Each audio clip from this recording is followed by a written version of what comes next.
Traffic నందు assistant sub inspector ఏఎస్ఐగా పనిచేస్తున్నానండి.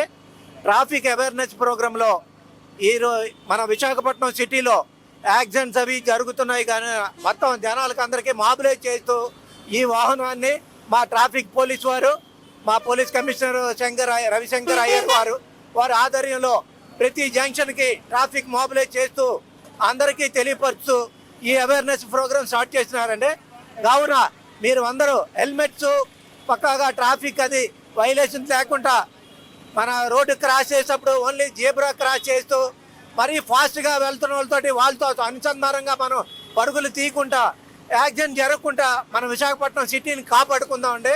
మా కమిషనర్ గారు ఉత్తర్వు మేరకు మా ఎంఈపీ ట్రాఫిక్ పోలీస్ స్టేషన్ తరఫున ఏఎస్ఐ టి జోగారావు అయినా నేను మొత్తం పబ్లిక్ అందరికీ జంక్షన్ చొప్పున evening awareness programme తెలియపరుస్తున్నామండి.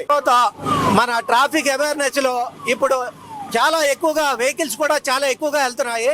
Road cross అవుతున్నప్పుడు చిన్న పిల్లలు, ట్రాఫిక్, ఆడవాళ్ళు మన రోడ్డు క్రాస్ చేసిన యాక్సిడెంట్లో ఎక్కువ ఆటో డ్రైవింగ్లో కానీ ఎక్కడొక్కడైనా యాక్సిడెంట్ జరుగుతున్నాయండి. చిన్నపిల్లలు, ఆడవాళ్ళు కూడా చాలా ఎక్కువగా ఆటోలో కూడా మితిమీరిన జనాల్లో ఉన్న ఆటోని మనం ట్రావెల్ చేయకుండా ఉంటూ కొంచెం జాగ్రత్తగా ట్రాఫిక్ అవేర్నెస్ లేకుండా జాగ్రత్తగా చూసుకోవాలని మా పోలీస్ కమిషనర్ ద్వారా మీకు తెలియపరుస్తున్నాం.